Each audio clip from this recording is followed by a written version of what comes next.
मार्कुस अध्याय 9। और उसने उनसे कहा, मैं तुमसे सच कहता हूँ कि जो यहाँ खड़े हैं उनमें से कोई ऐसे हैं कि जब तक परमेश्वर के राज्य को सामर्थ्य सहित आता हुआ ना देख लें तब तक मृत्यु का स्वाद कदापि ना चखेंगे। 6 दिन के बाद यीशु ने पतरस और याकूब और यूहन्ना को साथ लिया और एकांत में किसी ऊंचे पहाड़ पर ले गया और उनके सामने उसका रूप बदल गया और उसका वस्त्र ऐसा चमकने लगा और यहाँ तक अति उज्जवल हुआ कि पृथ्वी पर कोई धोबी भी वैसा उज्जवल नहीं कर सकता। और उन्हें मूसा के साथ एलिया दिखाई दिया और वह यीशु के साथ बातें करते थे। इस पर पतरस ने यीशु से कहा, हे रब्बी, हमारा यहाँ रहना अच्छा है, इसलिए हम 3 मंडप बनाए, एक तेरे लिए, एक मूसा के लिए और एक एलिया के लिए। क्योंकि वह ना जानता था कि क्या उत्तर दे, इसलिए कि वह बहुत डर गए थे। तब एक बादल ने उन्हें छा लिया और उस बादल में से यह शब्द निकला कि यह मेरा प्रिय पुत्र है, उसकी सुनो। तब उन्होंने एकाएक चारों ओर दृष्टि की और यीशु को छोड़ अपने साथ और किसी को ना देखा। पहाड़ से उतरते हुए उसने उन्हें आज्ञा दी कि जब तक मनुष्य का पुत्र मरे हुओं में से जी ना उठे तब तक जो कुछ तुमने देखा है वह किसी से ना कहना।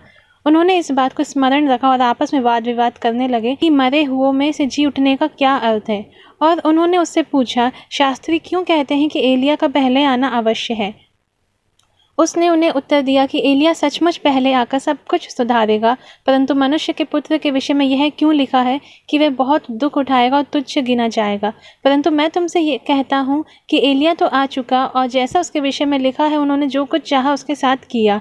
और जब वह चेलों के पास आया तो देखा कि उनके चारों ओर बड़ी भीड़ लगी है और शास्त्री उनके साथ विवाद कर रहे हैं। और उसे देखते ही सब बहुत ही आश्चर्य करने लगे और उसकी ओर दौड़कर उसे नमस्कार किया। उसने उनसे पूछा, तुम इनसे क्या विवाद कर रहे हो? भीड़ में से एक ने उसे उत्तर दिया कि हे गुरु, मैं अपने पुत्र को जिसमें गूंगी आत्मा समाई है तेरे पास लाया था। जहाँ कहीं वह उसे पकड़ती है वहाँ पटक देती है और वह मुंह में फेन भर लाता और दांत पीसता और सूखता जाता है। और मैंने चेलों से कहा कि वैसे निकाल दे, परंतु वह निकाल ना सके। यह सुनकर उसने उनसे उत्तर देकर कहा कि हे अविश्वासी लोगों, मैं कब तक तुम्हारे साथ रहूँगा और कब तक तुम्हारी सहूँगा? उसे मेरे पास लाओ। तब वह उसे उसके पास ले आया और जब उसने उसे देखा तो उस आत्मा ने तुरंत उसे मरोड़ा और वह भूमि पर गिरा और मुँह से फेन बहाते लौटने लगा। उसने उसके पिता से पूछा, इसकी यह दशा कब से है? उसने कहा, बचपन से। उसने इसे नाश करने के लिए कभी आग और कभी पानी में गिराया, परंतु यदि तू कुछ कर सके तो हम पर तरस खाकर हमारा उपकार कर। यीशु ने उससे कहा, यदि तू कर सकता है, यह क्या बात है? विश्वास करने वाले के लिए सब कुछ हो सकता है।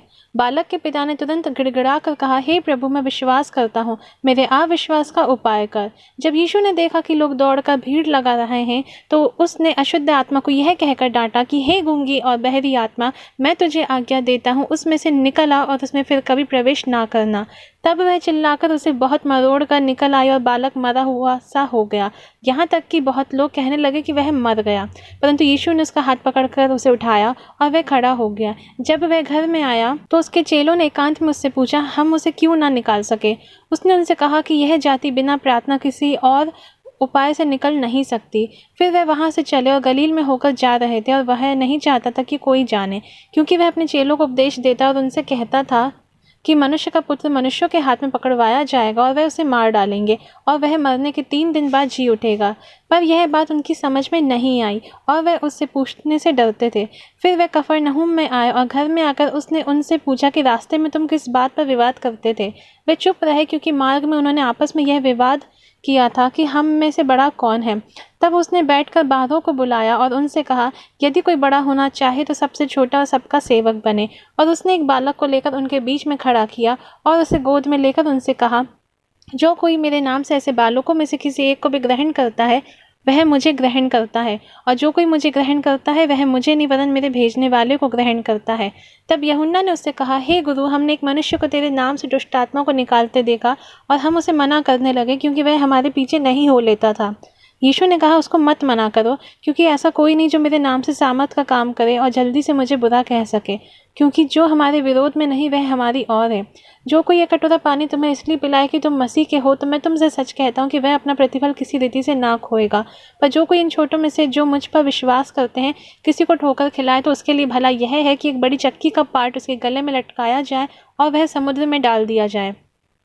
यदि तेरा हाथ तुझे ठोकर खिलाए तो उसे काट डाल। टुंडा होकर जीवन में प्रवेश करना तेरे लिए इससे भला है कि 2 हाथ रहते हुए नरक के बीच उस आग में डाला जाए जो कभी बुझने की नहीं, जहाँ उनका कीड़ा नहीं मरता और आग नहीं बुझती। और यदि तेरा पाँव तुझे ठोकर खिलाए तो उसे काट डाल। लंगड़ा होकर जीवन में प्रवेश करना तेरे लिए इससे भला है कि 2 पाँव रहते हुए नरक में डाला जाए।